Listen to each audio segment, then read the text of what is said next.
Start by securing your thread to the hook, and once it's secure, snip off the excess. Now wrap your thread back to about 3/4 the length of the shank, and then back up to about 2/3 point where we're going to tie in our hourglass eyes. Be sure to secure down the hourglass eyes in between the gap of the eyes themselves. Wrap over top and underneath the eyes.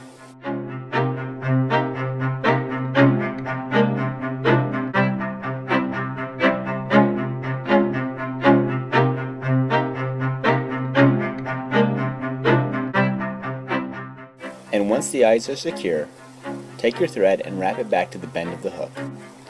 That is where we're going to end up securing down our bucktail.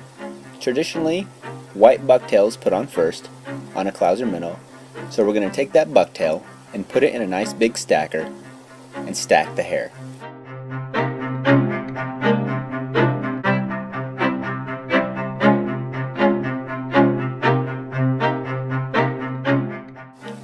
Once the hair is stacked, we're going to secure it down right at the bend of the hook, and the tail is roughly 2 to 3 times the length of the shank. Secure down the bucktail on top of the shank of the hook with a few wraps, and then pull the bucktail back and take a few wraps forward to re-secure the bucktail at a different point. We're going to do that one more time just behind the eyes. Now take your thread, wrap underneath the eyes so you get in front of the eyes, and then pull your bucktail over the top of the eyes and secure it down in front of the eyes.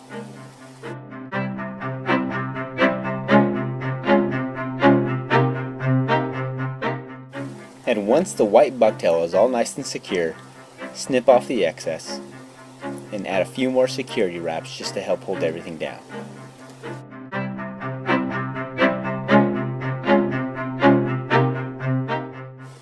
Now it's time to turn the fly over. And our next step will be to add a little bit of tail flash. Select 2 fibers of tail flash and then secure it down right in front of the hourglass eyes.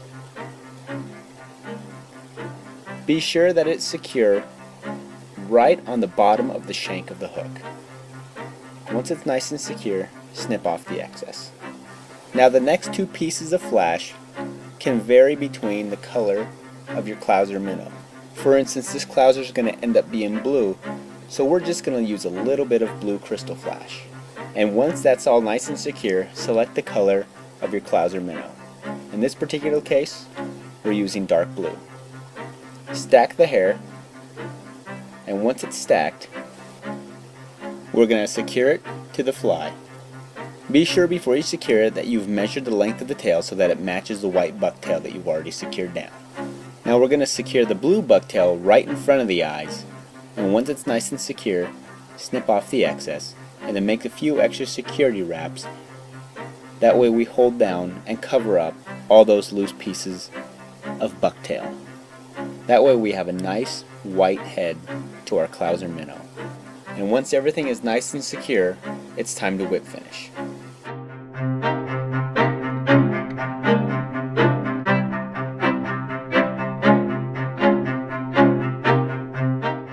Once your knot is in place, snip off the excess thread, and you have yourself a Clouser Minnow.